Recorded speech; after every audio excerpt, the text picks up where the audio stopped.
Hello दोस्तों, welcome to my channel नोट्साना। तो आज के वीडियो में हम लोग देखने वाले हैं क्लास 11 का अकाउंटेंसी का चैप्टर, जिसका नाम है accounting for goods and service tax. तो पिछले वीडियो में हमने क्वेश्चन नंबर 4 तक कर लिया था। आज हम लोग करने वाले हैं क्वेश्चन नंबर 5। तो चलिए शुरू करते हैं। क्या है? लिखा है, record the following transactions in the books of Sahdev and sons assuming all transactions have been entered within the state of Bihar, charging CGST and SCST at the rate 9% each। तो हमें किसका बुक बनाना है? सहदेव एंड सन्स का। और ये हमें assume करके चलना है कि सारे ट्रांजेक्शन्स बिहार स्टेट के अंदर ही हुए हैं, तो हमें CGST और SCST दोनों ही चार्ज करना पड़ेगा 9% करके। तो पहला ट्रांजेक्शन है, bought goods from Nanak brush for 4 lakh at 10% trade discount and 3% cash discount on purchase price 25% of the amount paid at the time of purchase। इसका मतलब है कि लिस्ट प्राइस हमें दिया है 4 लाख और उसमें ट्रेड डिस्काउंट कितना है 10% का, और कैश डिस्काउंट चार्ज हो रहा है 3%। अब बोल रहा है कि 25% ही परचेज के टाइम में पे किया जा रहा है, बाकी हम लोग 75% बाद में देने वाले हैं, तो वो हो गया क्रेडिट परचेज। ओके, तो चलिए पहले इसका वर्किंग नोट कर लेते हैं, देन हम लोग इसकी एंट्री पास करेंगे। सबसे पहले मैंने लिखा है यहाँ पे लिस्ट प्राइस, तो हमें दिया था टोटल 4 लाख।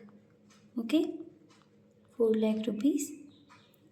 अब इसमें ट्रेड डिस्काउंट था 10%, तो 1 0 हटा दीजिए, तो ये हो जाएगा 40,000। तो हमारा purchase value, net purchase value हो गया 3,60,000।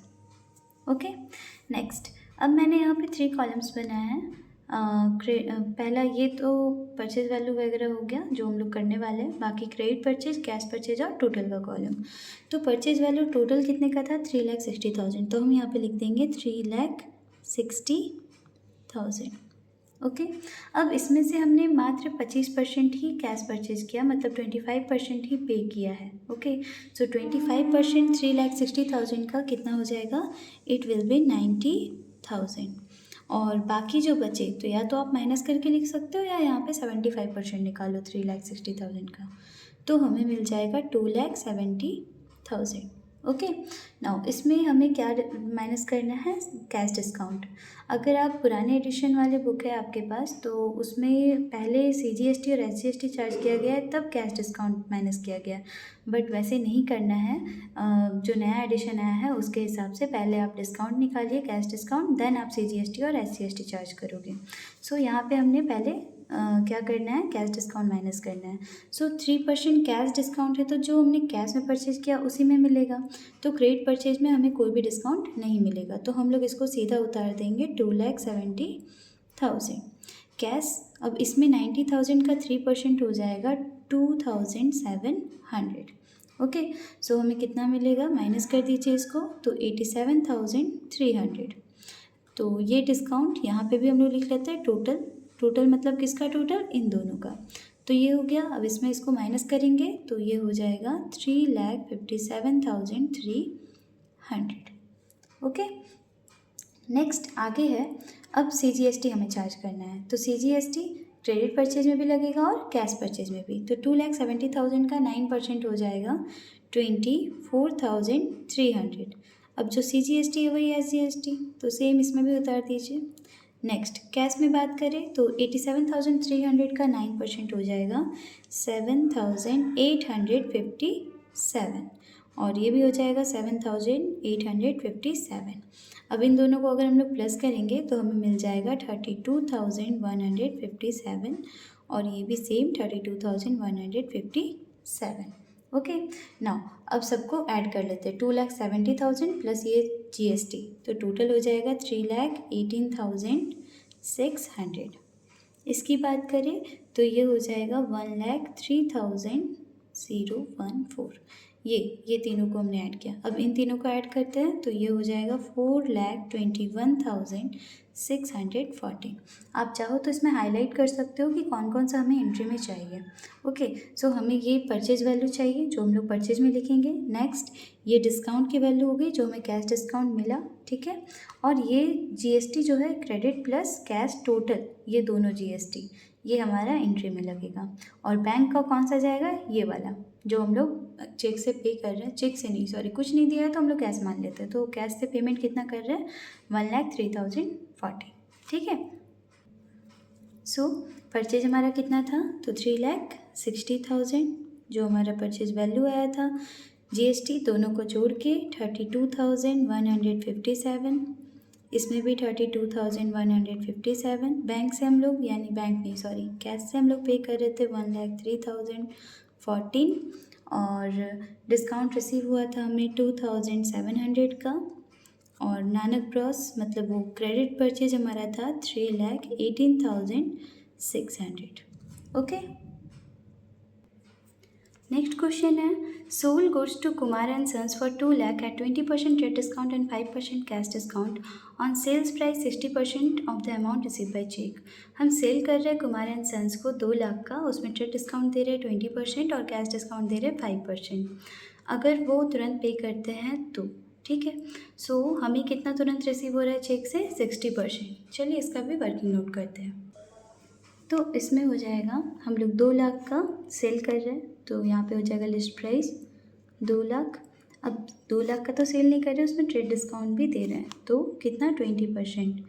सो ये भी आएगा हमारा 40,000, माइनस करोगे तो हो जाएगा 1,60,000। ये हो गया हमारा नेट सेल्स वैल्यू कि हम टोटल कितने का सेल कर रहे हैं। ओके, नाउ अब यहाँ पे हम लोग लिख लेते हैं सेल वैल्यू टोटल है हमारा 1,60,000। इसमें से कैश सेल कितना हुआ, यानी तुरंत हमें कितना पे हुआ, तो 60%। सो 1,60,000 का 60% हो जाएगा 96,000, और बाकी जो बचा वो हो गया हमारा क्रेडिट सेल। अब कैश डिस्काउंट है तो क्रेडिट में तो मिलेगा नहीं, किस में मिलेगा, कैश में। कितना का है, 5%। सो 96,000 का 5% हो जाएगा 4,800, और इन दोनों का टोटल यहाँ पे आ जाएगा 4,800। ओके, नाउ तो ये तो पूरी उतर जाएगा 64,000, ये आप माइनस करोगे तो आएगा 91,200, और यहाँ पे भी आप माइनस करोगे तो हो जाएगा 1,55,200। ओके, नेक्स्ट अब यहाँ पे जीएसटी है 9%, तो आप 64,000 का जब जीएसटी निकालोगे तो यू विल गेट 5,760, दोनों सेम आएगा, और तीनों को जब हम टोटल करेंगे तो हमें मिल जाएगा 75,520। ओके, इसकी भी हम लोग डिस्काउंट सॉरी जीएसटी निकालते हैं, तो इसका जीएसटी हो जाएगा 8,208, और इसका भी 8,208। तीनों को जब आप जोड़ोगे तो ये हो जाएगा 1,07,616। ओके, देन इसमें अब इन दोनों का टोटल कीजिए, तो टोटल जीएसटी हमें हमें रिसीव होगा, हम बेच रहे हैं ना, तो बेच रहे हैं तो हमें रिसीव होगा, तो कितनी जीएसटी कलेक्ट करेंगे हम, ये दोनों का टोटल और ये दोनों का टोटल। अब इन तीनों को टोटल कर लीजिए, तो टोटल अमाउंट हो जाएगा 1,83,136।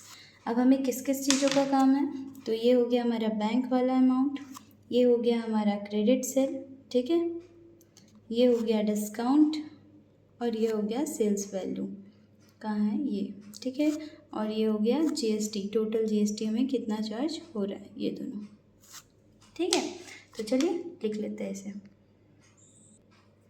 तो बैंक अमाउंट में होगा हमारा 1,07,616, इतना हमने पैसा रिसीव किया, और उसके बाद डिस्काउंट अलाउ हमने कितना किया था, तो ये था हमारा 4,800। उसके बाद फिर क्रेडिट कितना सेल हुआ है, तो 75,520, और फिर यहाँ पे हमने एक्चुअल सेल कितने का किया था, तो 1,60,000 आफ्टर जो ट्रेड डिस्काउंट माइनस किया था हमने, और ये दोनों जीएसटी जोड़ने के बाद क्रेडिट वाला भी और कैश वाला भी, तो 13,968, और ये भी 13,968। डन।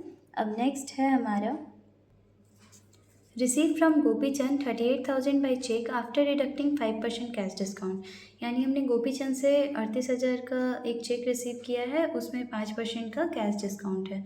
तो हम कब बेचे थे, तो जब बेचे होंगे तब तो जीएसटी चार्ज हो ही गया होगा, तो अभी वो मुझे रिसीव हो रहा है अमाउंट, तो अब तो हम जीएसटी चार्ज नहीं करेंगे उस पर, तो इसलिए अभी जीएसटी की एंट्री नहीं होगी, सिर्फ डायरेक्ट एंट्री हो जाएगी और उसमें हम लोग कैश डिस्काउंट लगाएंगे।